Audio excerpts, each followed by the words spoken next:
Hello everyone, and welcome back. I'm Alex. Thank you for spending a few minutes of your day with us. If you are listening right now, take a slow breath. You don't need to rush. You don't need to understand every word. Just relax and listen. Hi everyone, I'm Laura.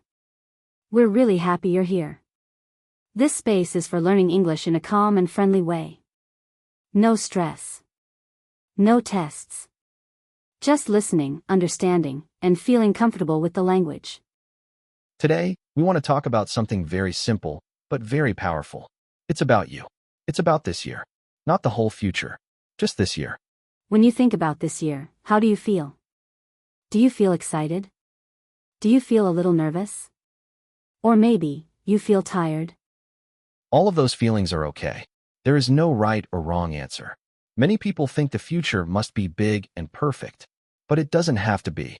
This conversation is not about big success or big dreams. It's about small moments. Quiet moments. Real moments. You don't need perfect English to listen today. You don't need to speak. Just listen to the sounds, the rhythm, the ideas. And if you don't understand something, that's okay. Learning happens slowly. One sentence at a time. So stay with us. Get comfortable. This is your time to listen, to imagine, and to move forward, very gently, step by step. When people hear the word future, many things come to their mind. Big plans. Big changes. Big pressure. Sometimes the word future feels heavy, like something very far away and very serious. Yes, for many people, the future feels like a test. A question with only one correct answer. What will you do? Where will you be? Who will you become? These questions can make us feel uncomfortable. But today, we want to change that idea a little. We want to make the future feel softer. Closer. Easier to think about. The future doesn't have to mean 10 years from now. It doesn't even have to mean next year. Sometimes, the future is just next week. Or tomorrow morning. Exactly. The future can be very small. It can be a moment. A habit. A feeling. Think about this. The future is not one big picture. It is many small pictures, one after another. And you don't need to see all of them today. Many people say, I don't know what I want in the future. And that's okay. You don't need a clear answer. You don't need a perfect plan. Instead of asking, what do I want to achieve? You can ask a different question. You can ask, how do I want my days to feel? Do you want your days to feel calm? Do you want them to feel lighter? Do you want to feel more confident, even just a little? When you think this way, the future becomes less scary. It becomes something you can touch, something you can imagine without stress. For example, you don't need to say, I will change my whole life. You can say, I want my mornings to be quieter. Or, I want to feel less nervous when I speak English. Those ideas are simple, but they are powerful. Small directions can change a lot over time.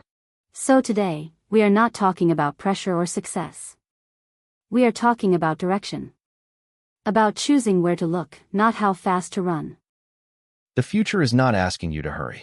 It is just inviting you to take one small step forward at your own pace. And that is more than enough to begin. When I think about my future, I don't see something big or dramatic. I don't see a new job, a new city, or a big change. What I see is much simpler than that. Simple can be very powerful. Yes, exactly. I see my normal day, but a little better. I see myself waking up in the morning and not checking my phone right away.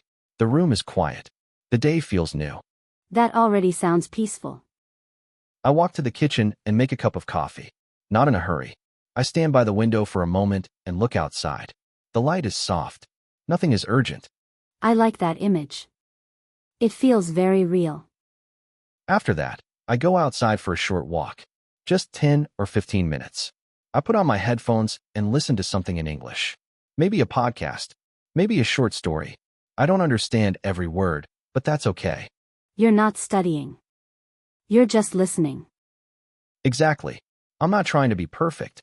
I'm just letting the language be part of my day. It feels natural, not stressful.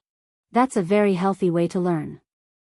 When I come back home, I feel awake. My mind feels clearer. I sit down to work, and I feel more focused because I didn't rush my morning. So the change is not big. It's in the rhythm of your day. Yes, I don't need a perfect routine. I just want a kinder start to my day. A start that gives me a little space to breathe and a little time to listen. That kind of vision is easy to imagine.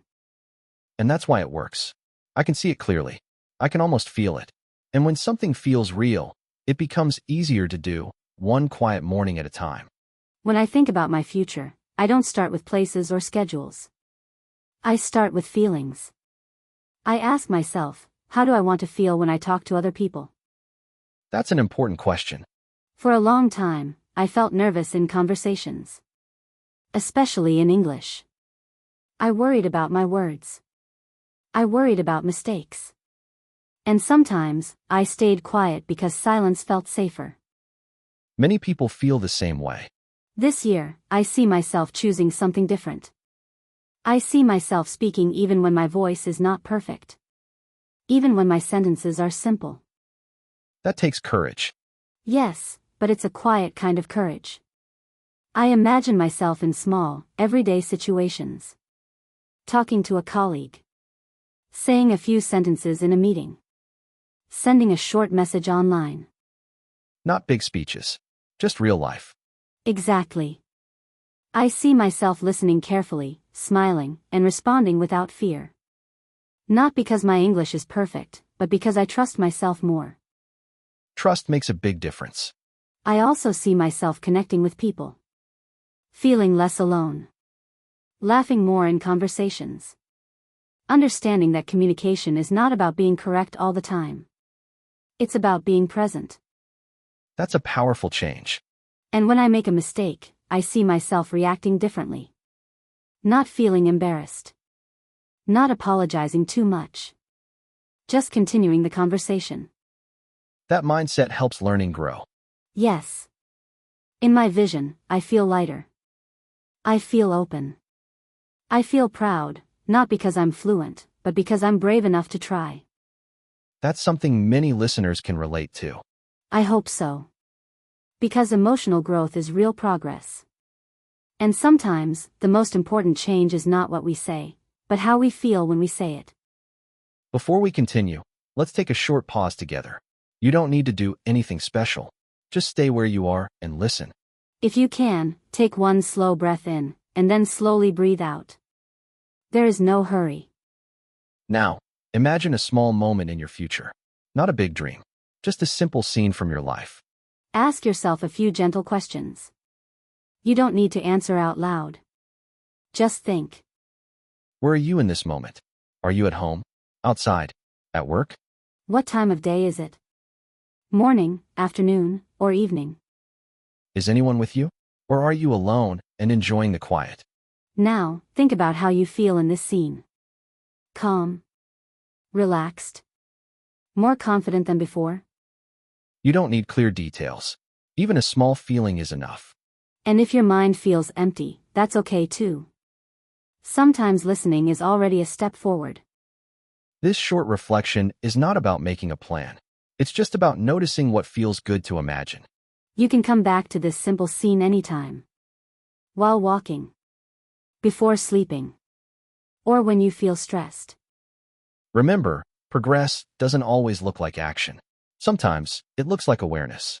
And right now, by listening and reflecting, you are already moving gently in the right direction. Now, let's talk about how you can create your own vision for this year in a simple and practical way. Not a long plan. Not a difficult list.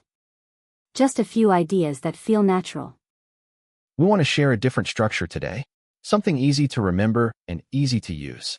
The first idea is this: think in scenes, not goals. Many people say, I want to improve my English, or I want to be more confident. These goals are good, but they can feel far away. Instead, imagine a short scene. For example, you see yourself ordering a coffee in English. Or listening to a short video and understanding the main idea. A scene is like a short movie in your mind. It has a place, a moment, and a feeling. The second idea is use time, not pressure. Pressure sounds like this: I must do this fast, or I need results now. Time sounds different. Time sounds calm. You can think in phrases like, in the morning, on weekends, or after work. When you connect your vision to time, it becomes part of your real life, not something extra. The third idea is one sentence is enough. You don't need to write many pages. One clear sentence can guide you for weeks. For example, in the evening, I listen to English and relax.